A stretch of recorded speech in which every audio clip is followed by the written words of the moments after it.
All right, we'll go ahead and get this kicked off.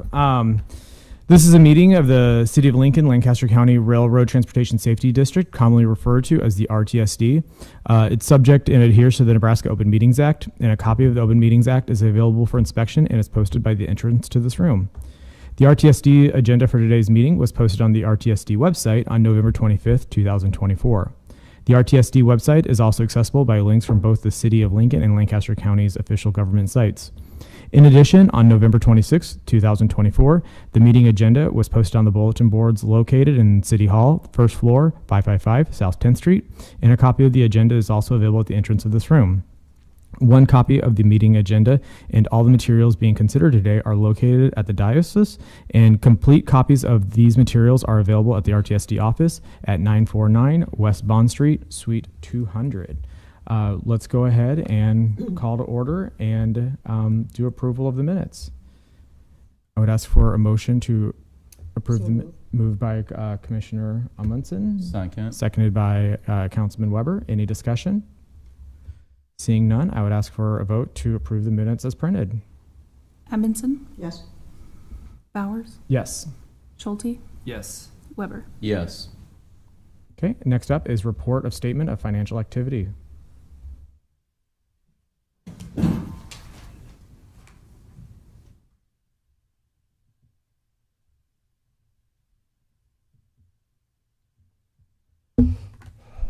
Good morning, Kevin Nelson, Assistant Budget and Fiscal Officer for Lancaster County.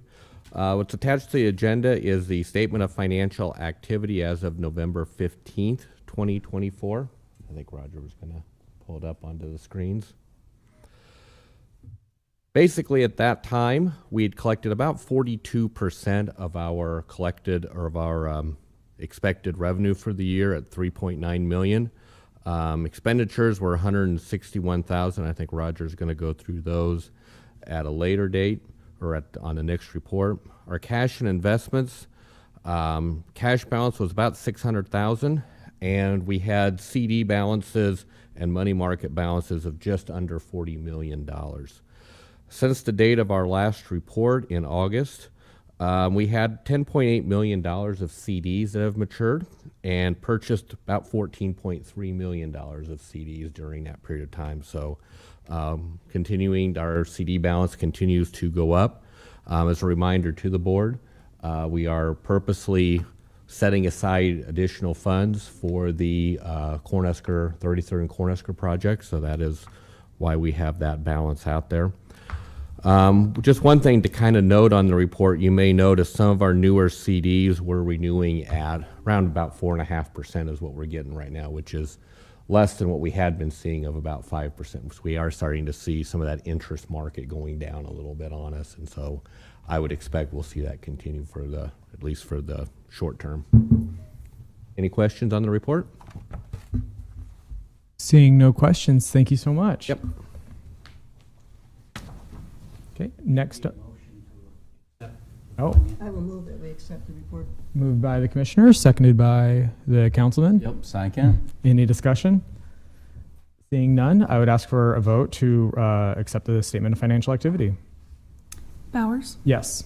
Schulte? Yes. Weber? Yes. Amundsen? Yes. Next item up, report regarding current budget status. Okay, Roger Feigert, Executive Director of the RTSD. No concerns with the budget. Primary expenditures to this point were the auditing and accounting services for last year that were all done and satisfactory of $17,250 total. Legal services, $39,446.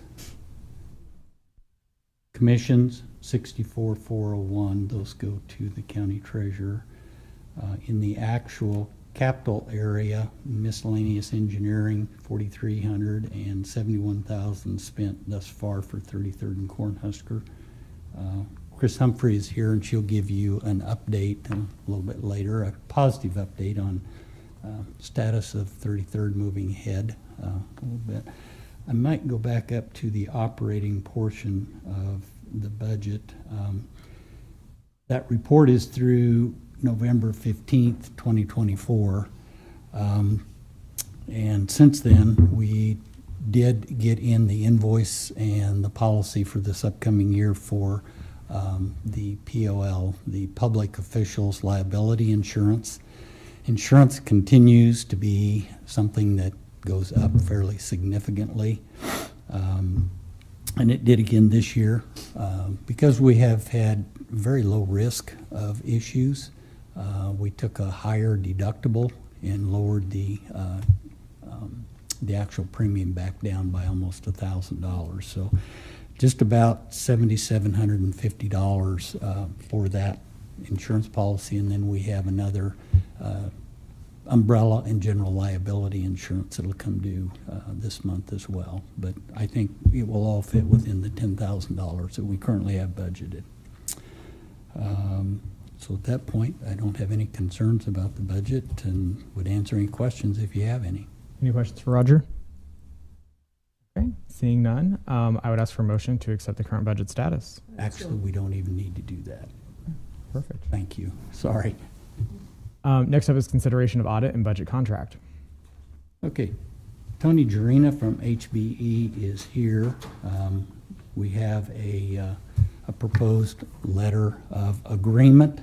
He'll come up and give us a few details of exactly what is in that. We have a long-standing professional relationship with HBE to this point, and I've done a good job. Our audit and budget reports from last year, all of those were accepted, got turned in to the appropriate state and county officials, so they did a good job last year. So I'll have Tony come up and just remind us exactly what all is in that letter of engagement. Oh, okay, sorry. Go ahead. Good morning. I'm Tony Jarina with HBE LLP here in Lincoln, Nebraska. And in front of you, we have two letters. The first letter is an agreement for the compilation of your 2025-26 budget.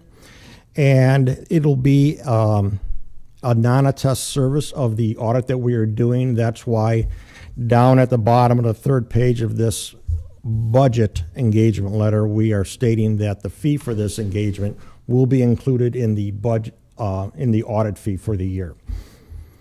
The second agreement is for the audit for the year ending 2025. And these services what we will be doing is auditing your financial statements and providing an opinion on those financial statements when it's all said and done. Our services are basically going to be the same as last year. Nothing major has changed in the way of things that we need to look at. And we have a fee of $18,800 for the audit and budget together. It's been a pleasure working for you, especially for me, for decades, I think. But this audit and budget engagement obviously includes any time that Roger has questions or any one of you have questions. I will be around to answer those. And of course, this also includes attending your board meetings, because it's we get a lot of information from it anyway. So thank you. Thank you, Tony. As I said, before you, this is for consideration. I think we have a long-standing professional relationship with HBE. We're finding there's fewer and fewer auditing and budgeting CPA firms that are continuing to do government audits. I'm fairly confident that that we're getting good service, reasonable increase in price. The fact that HBE knows us and our records, Kevin, and working with the county as well, things get done very quickly, efficiently. I don't think they're making a lot of money on us with this audit and this fee. So at this point, again, my recommendation would be to approve this letter of engagement for the upcoming year. We're here to answer any questions that you might have about that. Are there any questions? You mentioned a reasonable increase in fee. What was the It was increase? 9%. 9% for 1 year. Yes. Yeah, like last year was like an 8% increase. The management decided, well, it's going to be 9% this year based on what they're seeing. The cost of the software, cost of the auditors in order to keep them, especially governmental auditors, it takes a little money. So we have to increase it. Any other questions? Not really. I just was going to say that actually, we've worked with you for many years, and I think you said I remember the last 12 years, but anyway, the thing is that you've got a reputation, you have an understanding of what is going on with the county, and you have with the RTSD. I would move that we take this letter. Okay. Any other questions?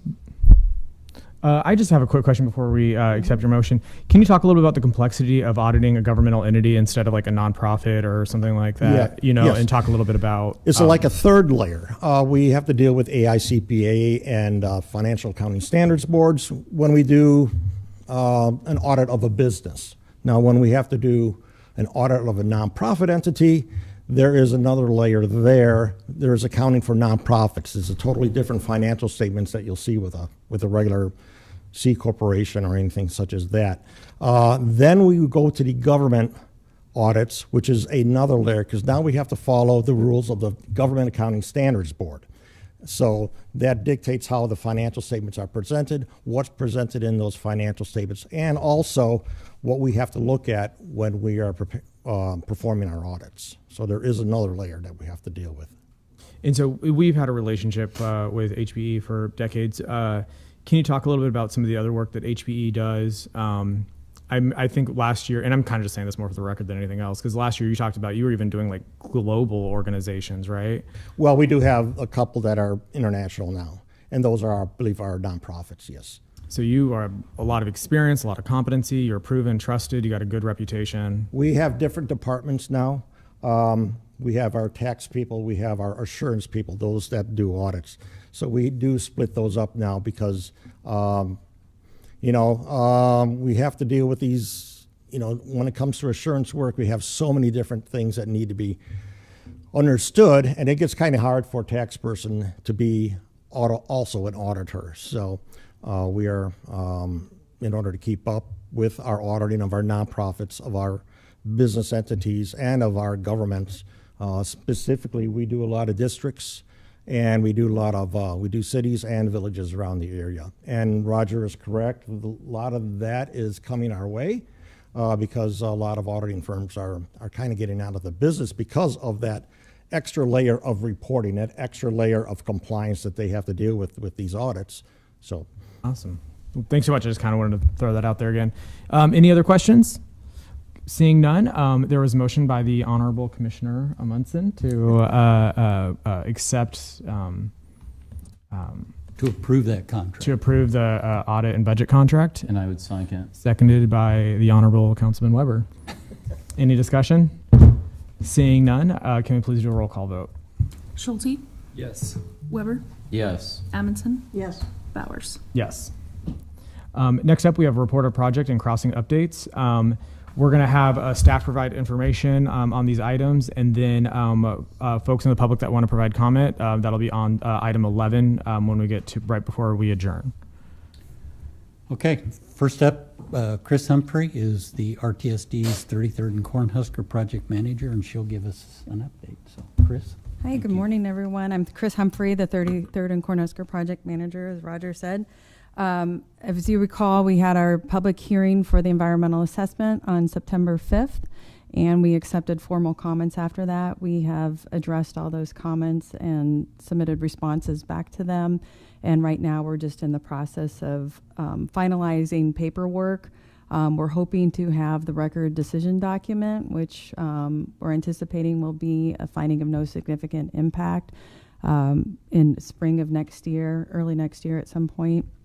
And then after that, we'll be able to roll into final design, right-of-way acquisition, and then ultimately construction. So everything's moving along very well.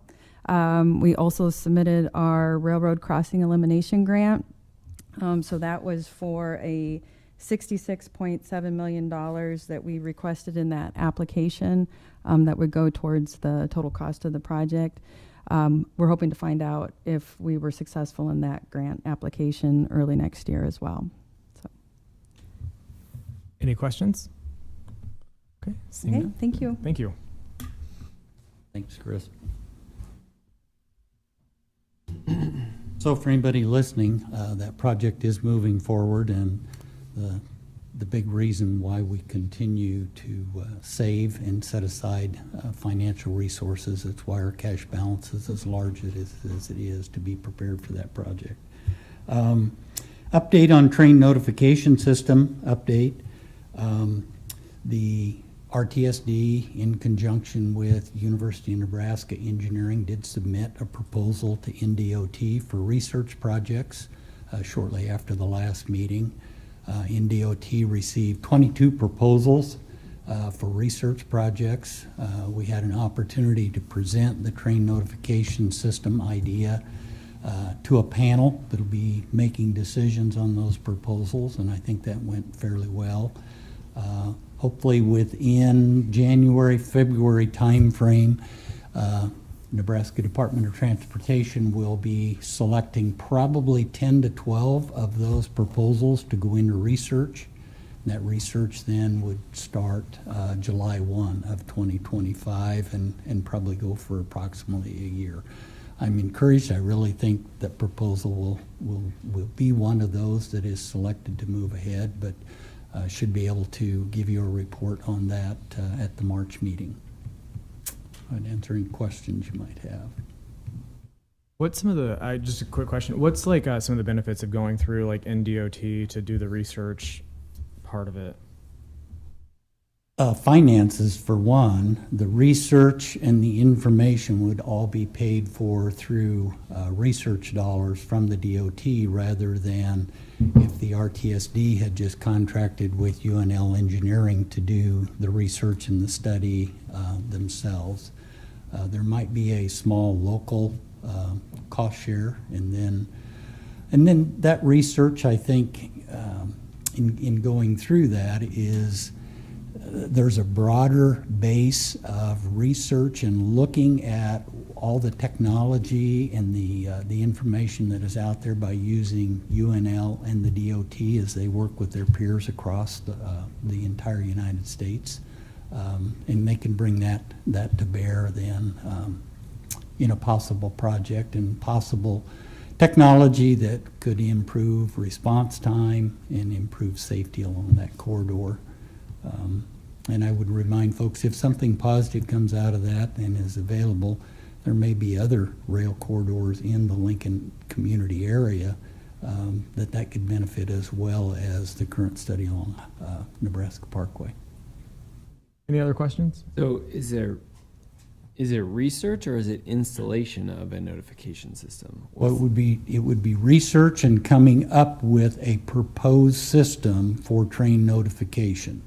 And then if approved, then there would be the next step to determine how that might move ahead for actual installation, if chosen. And it would be, is the proposal for notification of the public, of first responders, like who receives the notification and the proposal that? Well, the RTSD and the university will receive notification that our proposal's either been selected or not to move ahead. After the research is done, Department of Transportation would issue a document on that research, the findings, with a recommendation for us and the university to move ahead, or to move ahead in conjunction with the DOT as well. And then it would be, throughout that review process, there will be interaction with first responders, as well as, I'm not sure about the public, but I think one of the key and maybe most important components of this research is to make sure that our first responders are able to get to an incident without being caught perhaps by a train somewhere. I think that Matt's question is, so since Matt wasn't here at our last meeting, I don't know if you had a chance to watch get caught up on the meeting that happened last time, but I think your question's more about like what actually is train notification. Is that what your question is? So I don't know if you had a chance to like watch the meeting that you missed online, but I think that's more along the lines of Matt's question of like what exactly is the train notification that was presented on last time. Okay, and I'm trying to remember if we actually posted the PowerPoint from Dr. Katak. If not, I'll make sure and get that and get the copy of our presentation to the DOT, and we can post that online. I'll send it to the board members as well to kind of what's being proposed. And I think it's on potential. YouTube also, right? The meeting's live streamed on YouTube. What's YouTube? No. Okay. I was like, oh. I do think it is. I have not looked on that. Yeah, side. I'm pretty sure that it's live streamed on YouTube. Yeah, So that'd be it another is. option if you wanted to check that out, Matt, for a good in-depth explanation of it, because the folks from the university came in and they provided a presentation on it. And I think the person that was helpful in creating the technology provided an update. So that'd be a good place to watch the meeting that you missed online. Okay, if there aren't any other questions on that, just, I'm excited. BNSF Railroad has a new area engineer, and he has contacted the RTSD and the city. They have pretty well set on improvement, replacement of at least 11 crossings in the Lincoln area next year in 2025, so it's great to have that early notice of their intent to do work.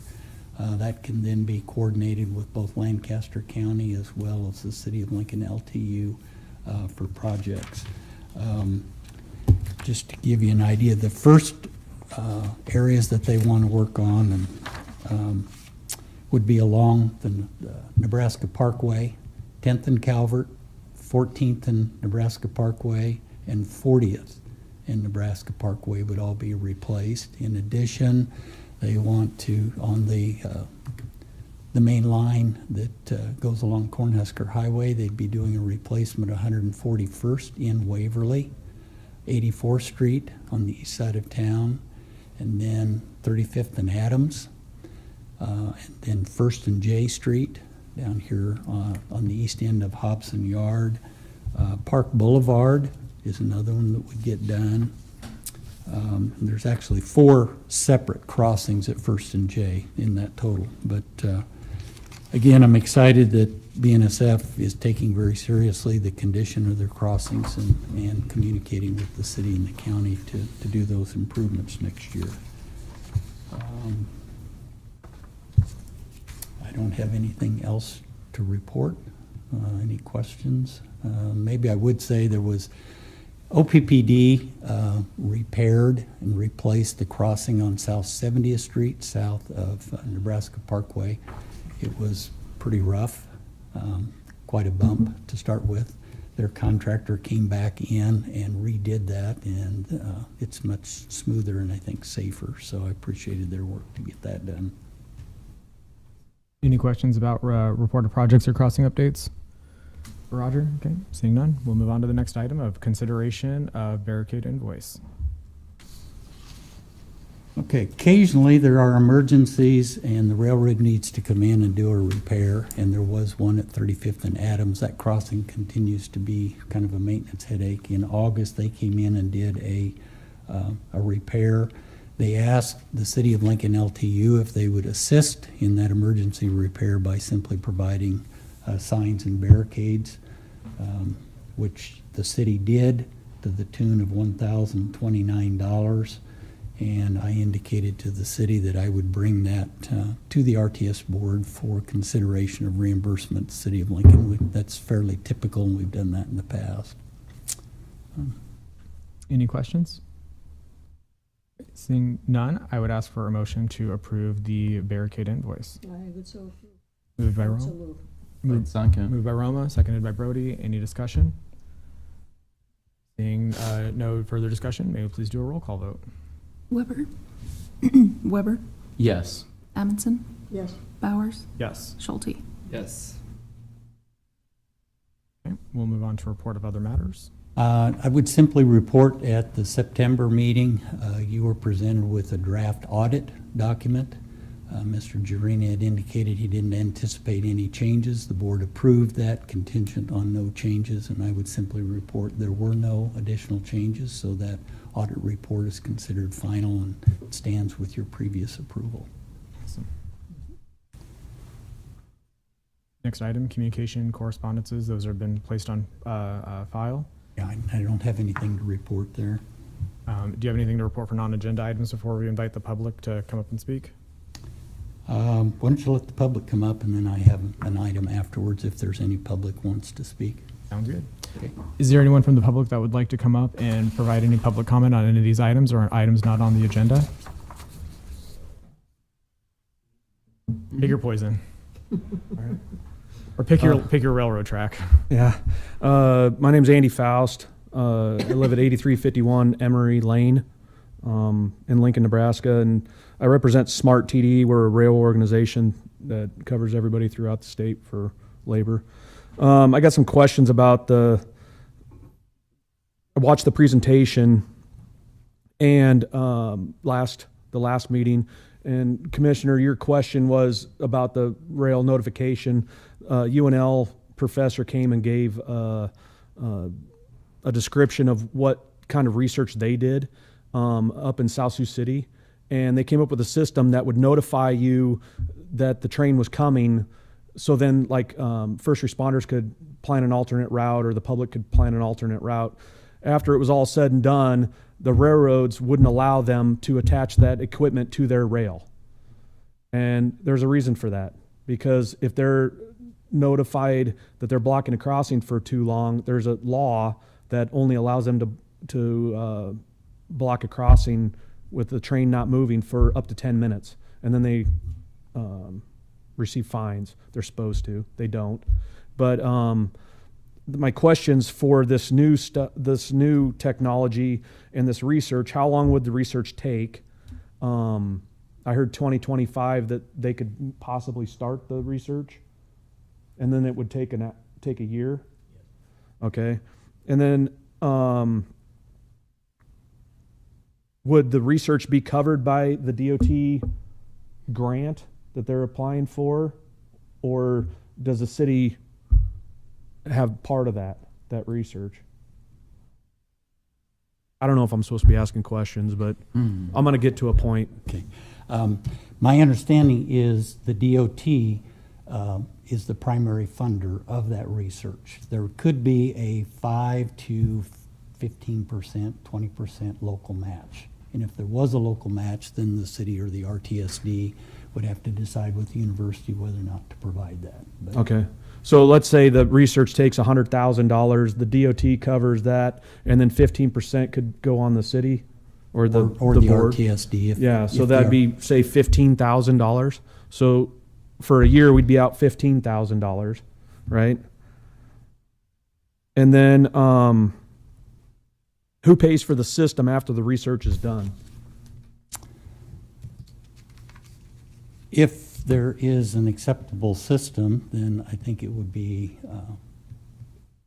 the city of Lincoln would ultimately own the equipment if it's installed, and as you indicated, it would not be on railroad right-of-way. Yeah.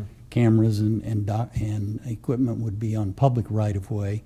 The city would have to be interested and willing to have that equipment and maintain it.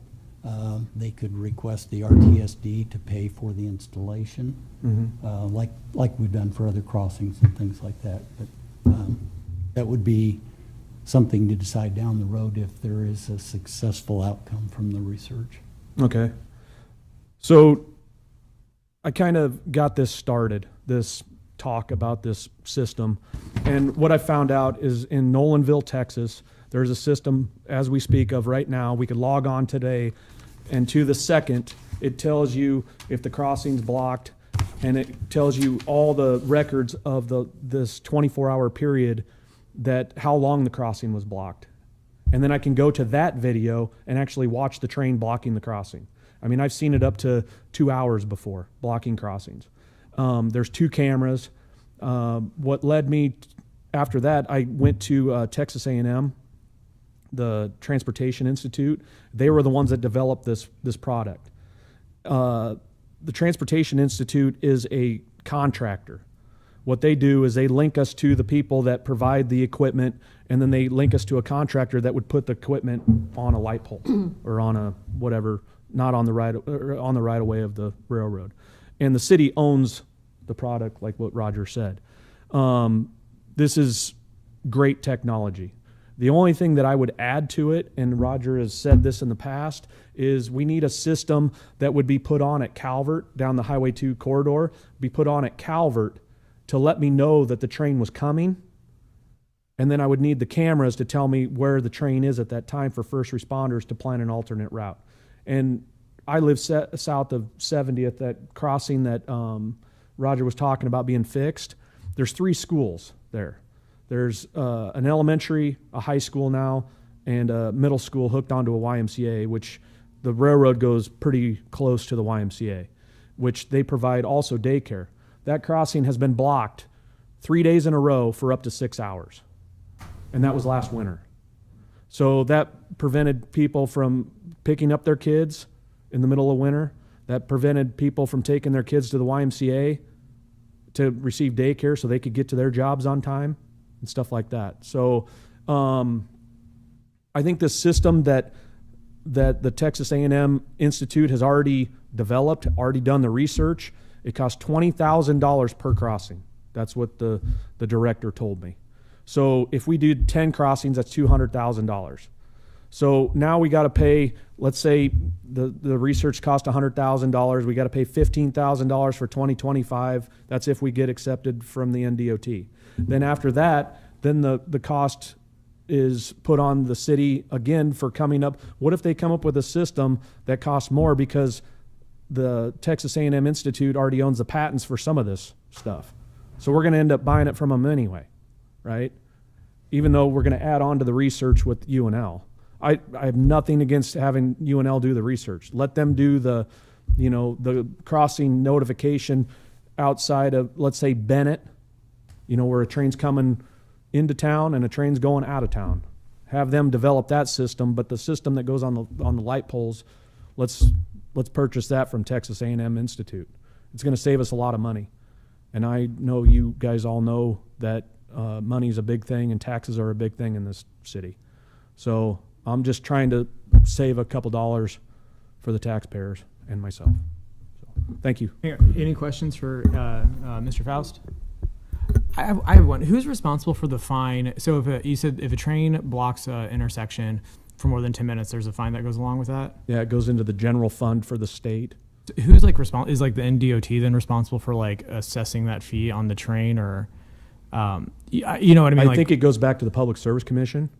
Oh, I guess I mean so the Public Service Commission is the one that then they would assess actually the fine, and then the fine goes into the general fund. Okay.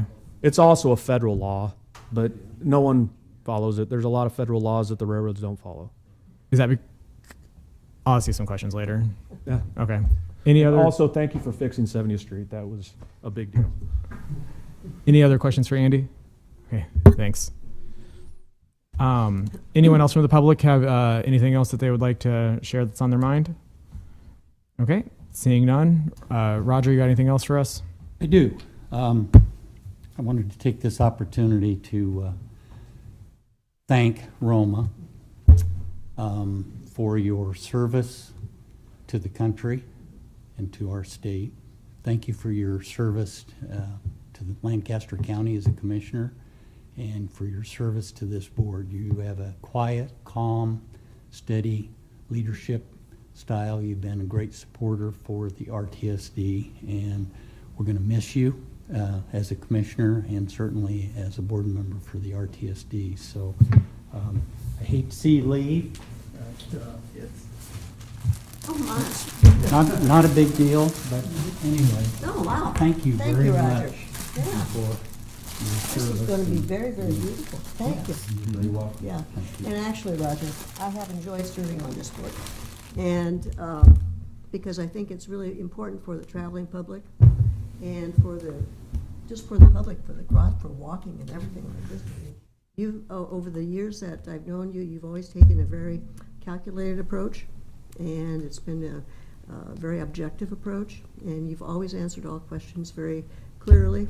And I really, really appreciate that. And as far as service, you know, the one thing is that, you know, I've enjoyed working with everyone on this board.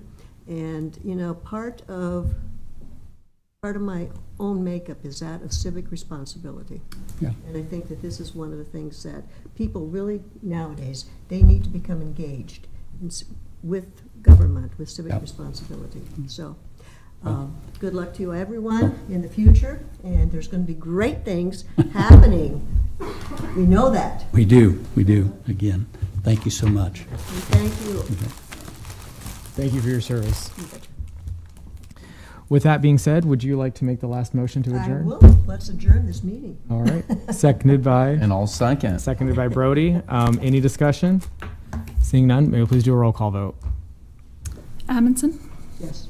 Bowers, Yes. Schulte, Yes. Weber. Yes.